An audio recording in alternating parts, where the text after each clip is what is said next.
Well, hello there, and welcome to another edition of Warbird Wednesday. My name is Fred Bell. I am the Vice Chairman of the Palm Springs Air Museum, and today we are outdoors. It's a little cooler, so Greg got me a very nice jacket.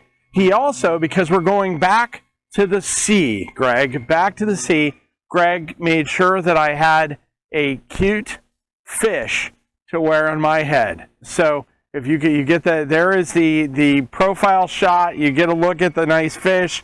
Here, Greg, I'll make you really happy. There's the little fins. We are good to go. I'm going to get this off here, and I'm going to toss it to my hag-ridden assistant. Okay, gave me another interesting word today, hag-ridden.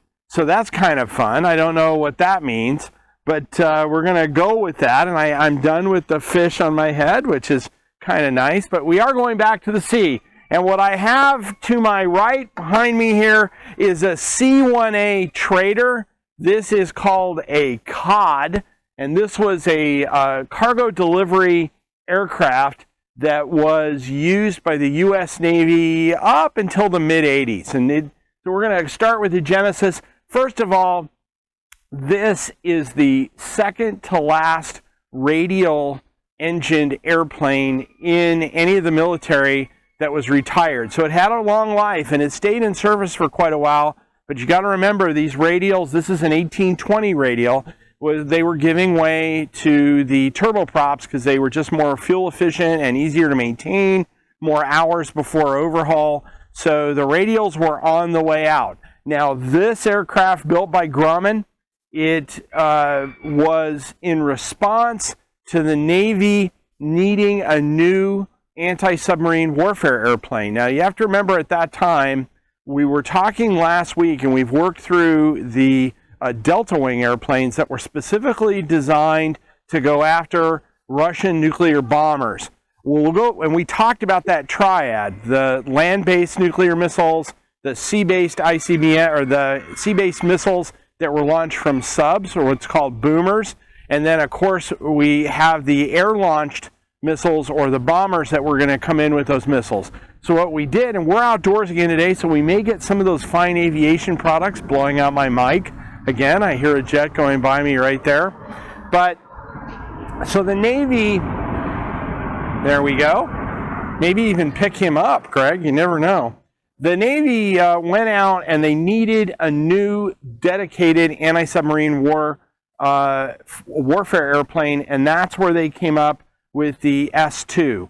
Now the S-2, which is the main variant of this airplane, was designed for anti-submarine warfare, as I said, and you can see there's the plan view. It had all kinds of electronics in it. It had the ability of radar. It could carry radar. There was another version that was called a tracker that could, the tracker could go after the subs. There was an early warning or electronic warfare version of the airplane that had a dome on the roof. But this was what Grumman came up with. Familiar suspects in radial engines, so that gave them a long time on station. Radials are tough. We've talked about that before. So they were very, very tough when they were on the carrier. And remember, multi-purpose aircraft. So this could carry that cargo, and it could also then be used for other activities. So that was the ASW version of this. Now, in all of those variants, there were about almost 1,300 of them made. In the COD version, we're going to refer to this as the COD. The COD version, there were just about 87 of these airplanes built. Now, this particular airplane has some history, which I'm going to talk about in a second, but it was one of these, Grumman Iron Works, just very tough, very basic. They had gotten down the basics on having these airplanes operate off carriers. They understood them now. It has the characteristic folding wings. Now, when this airplane went out in the anti-submarine warfare version, it was actually replaced by the S-3 Viking. Some people will call that the Hoover because it had those big fan engines on it. But remember, at this time, we were not only trying to stop the Russians in the air, but we were trying to negate They're boomers. They're ICBM carrying or nuclear missile carrying subs. The Tracker was originally designed as an anti-submarine aircraft. She's old, but still one of the best in the business. The Tracker's electronics were quite advanced for its time. With its surface search radar, magnetic anomaly detector, and both active and passive sonar buoys, the Tracker was a potent anti-submarine weapon system. We had the same thing. They were doing the same thing with some of their airplanes. And so these anti-submarine warfare, the ASW aircraft, they could carry homing torpedoes. We talked about nuclear torpedoes or nuclear depth charges. You don't have to get very close, Greg, when you drop a nuclear depth charge on somebody. But they actually had those. And so the idea was in a war, if a war had actually started in the Cold War, one of the things that these aircraft, we were basically, both sides were kind of locked and loaded and watching each other. And immediately they would go and try to take out as many of those assets that they were tracking, either submarines or in the air. They take out as many as they possibly could. This aircraft was, the baseline of this aircraft was part of that. Now the COD provided, it could carry passengers, it could carry about 3,000 pounds of cargo.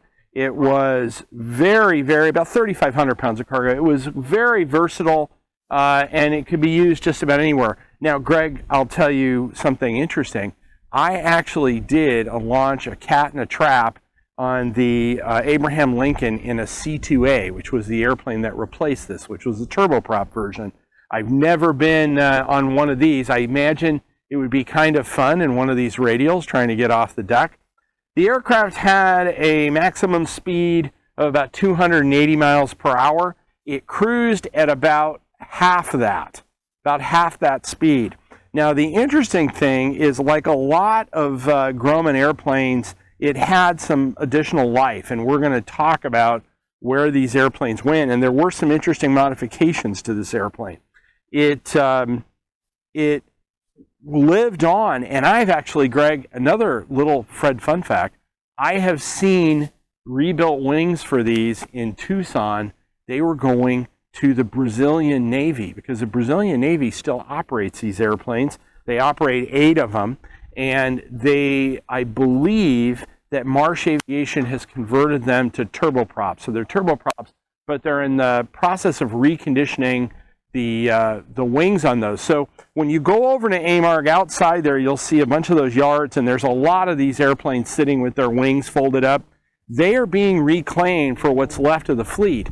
So not only are they still operating in military service to this day, the Brazilians operate them for one of their carriers. I'm going to have fun with this. The Sao Paulo, the carrier that the Brazilians operate off of, they use it for cargo, and they also use them for aerial refueling. But they have converted to turboprops.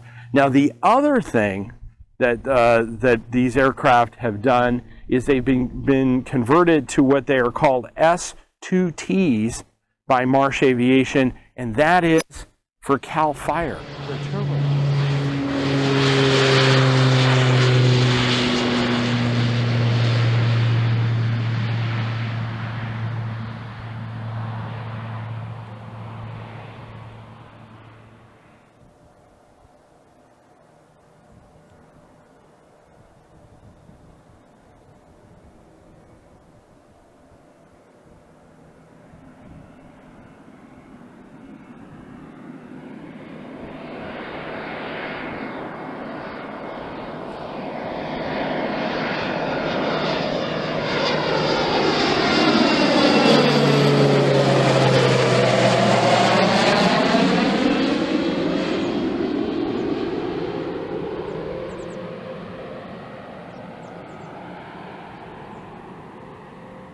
And then you're going to cross that and run it into where there's retardant there, try to get it toward those vehicles. Okay, yeah, I see it. Okay, got it. That'll be downwind. Okay, I'm just going to follow you. And AirTag 504, Copter 10, are we cleared in to pick up our crew?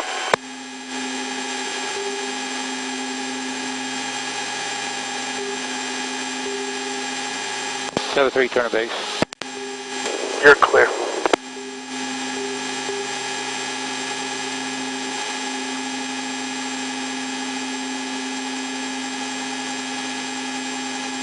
Base to final. Almost right directly into that smoke, right? Affirm. Final. And you're cleared to drop.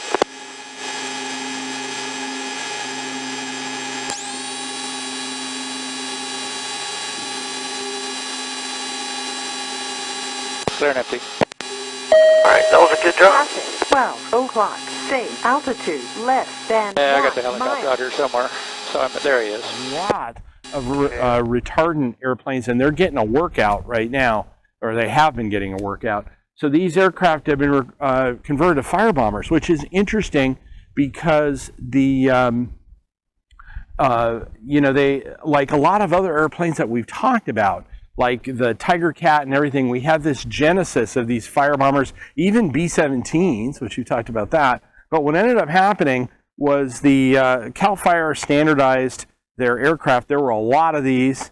They were economical, and then they went to those turboprops to give them more power and more lower operating and more reliability. So the airplane is still in service, which is kind of fun, because a lot of the stuff that we talk about from that period is long gone. This airplane is not one of them. So what I'm going to do is I'm going to put this down, Greg, and not drop this on anybody. And I am going to go to my stage 2 today, my stage 2. Now, what would this stage 2 be, Greg? This is, I'm a little concerned about this one, Greg. This is something, first of all, this is XTZT. XTZT. XTZT is not a sponsor of the program. It is, for maximum energy, a synergistic blend of ancient mystical herbs. You know, the last time, or herb or something like that, the last time we did this, Greg, you nearly killed me with that nasty tea that we had there. But let's see, 125 calories. This one actually it's interesting. Total carbs, there's basically carbs in it, so the usual suspects. XTZ is an extreme drink for some people. One bottle brings you to a buzzing state of, let's see, what was that? Energistic delight. So Greg, I'm going to pop this open. By the way, you know, I gave Greg a hard time about this magnet. I cannot get rid of this bloody thing now. Now it shows up all the time. We did prove, I think in the last episode, it actually works, which is kind of fun. All right, so we'll go ahead and pop open. There's nothing, no pop or fizz or anything. There is no sell-by date on this, Greg. So Greg has got poison control on the line.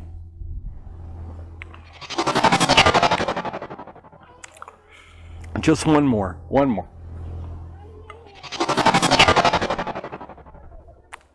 This isn't as absolutely an abomination as that other stuff was. But it's close. It's close. You're not going to see me recoil. So what I want to do today is I want to salute not only the anti-submarine warfare guys and girls. There's a lot of them, and they're still doing that even today. They're out chasing these subs. But this was a lonely job. You were out. You were over thousands of miles of water.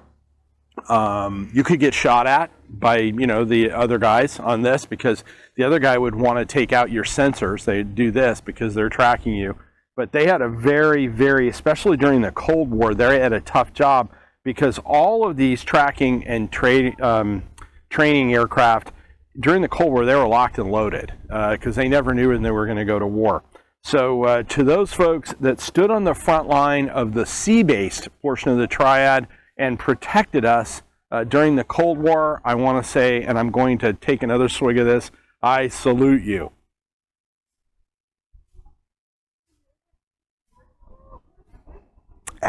Okay, well that, Greg, I think we're going to chalk that up to just another learning experience and pass on that.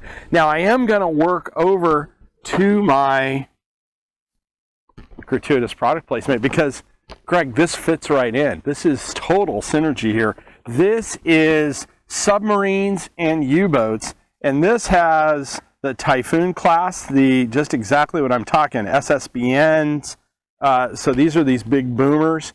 So Greg can throw up a picture of that, but if you want to start out with the Hunley and go all the way up to some of these attack boats, the Virginia, the Seawolf class, some of the Russian, I think there's an Alpha class, and there's a Typhoon class on here. You can do this, and this will be fun. This is one of those that you build it and then frame it, because this would be a lot of fun.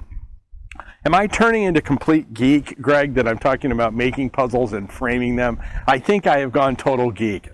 So this aircraft, as I said, it still has an interesting life, and the fact that there's so many around and that they have been modified with those turboprops and is a testament to the designer. The fact that they're still being used. And what's interesting is, although the S3 Vikings were retired way before their time, and in fact, they still, every once in a while I hear a proposal about what are they going to do with them. They're not in use like these airplanes are. There's a couple of the Vikings flying, I think, for NASA, but these airplanes are still in livery service. In other words, they're still flying for various navies and in the Firebomber role. But they all started in the early 1950s. One other thing, Greg, that is unique about this is this aircraft was the first aircraft that they experimented with these long-range recon teams, dropping long-range recon teams. There's another Fred fun fact, out of this airplane. This was the first airplane to do it, to like do tactical insertions with Special Forces soldiers. They actually use this to have these guys jump out behind the lines. It's one of the things they tested. Obviously, there's other airplanes that that went on and did that mission really well, but this was one of the first. So this is not only the S2 tracker and the tracer and the C-1A trader, but today this is the overview of the COD. Now there's one last, this is packed with Fred fun facts today, Greg. There's one last one. This aircraft is in US Lexington markings. This was the last radial engine aircraft ever launched off of an aircraft carrier. This particular airplane. Isn't that kind of fun? That is fun. So it actually, when you come and see this airplane, it has a whole bunch of history, and we are very fortunate to have it. It's part of the Pond collection. So we hope to see you here. What I want you to do is go out to that YouTube channel, hit that thumbs up button, hit the subscribe so you get our notifications. If you see us, like us on Facebook. Remember, gratuitous product placement. You need this beautiful, beautiful puzzle. And I will see you again next week at another edition of Warbird Wednesday. My name is Fred Bell. Have a great day.